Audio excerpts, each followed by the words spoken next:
আপনি যদি WhatsApp user হয়ে থাকেন তাহলে আজকের ভিডিওটি আপনার জন্য খুবই গুরুত্বপূর্ণ হতে চলেছে, কারণ হোয়াটসঅ্যাপে এমন একটি সেটিং আছে যে সেটিংটি অন করে রাখলে আপনাকে আলাদা আলাদা ছবির কোয়ালিটি করে পাঠাতে হবে না। অর্থাৎ আপনি যখন আগে হোয়াটসঅ্যাপে কোনো ছবি পাঠাতেন তখন কিন্তু হোয়াটসঅ্যাপের ছবি এইচডি নাকি লো কোয়ালিটি যাবে সেটি আলাদা করে সিলেক্ট করে দিতে হতো, কিন্তু এখন যদি আপনি কোনো ছবি পাঠান তাহলে একবারেই সেটিং থেকে সিলেক্ট করে দেবেন যে এটি হাই কোয়ালিটি যাবে নাকি লো কোয়ালিটি যাবে। প্রথমে আপনার মোবাইলে যে হোয়াটসঅ্যাপ অ্যাপ্লিকেশন আছে সেই হোয়াটসঅ্যাপ অ্যাপ্লিকেশনের উপর ক্লিক দেবেন, তাহলে এরকম একটি ইন্টারফেস দেখতে পারবেন। এরপর ডান কোনায় যে থ্রি ডট লাইন আছে সেই থ্রি ডট লাইনের উপর একটা ক্লিক দেবেন। ক্লিক দিলে আপনি এরকম একটি ইন্টারফেস দেখতে পারবেন। সেখান থেকে সেটিংয়ে ক্লিক দেবেন।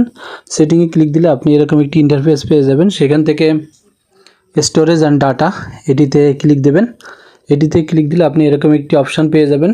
সেখান থেকে মিডিয়া কোয়ালিটি, আপলোড কোয়ালিটি এটিতে ক্লিক দিলে আপনি দুটো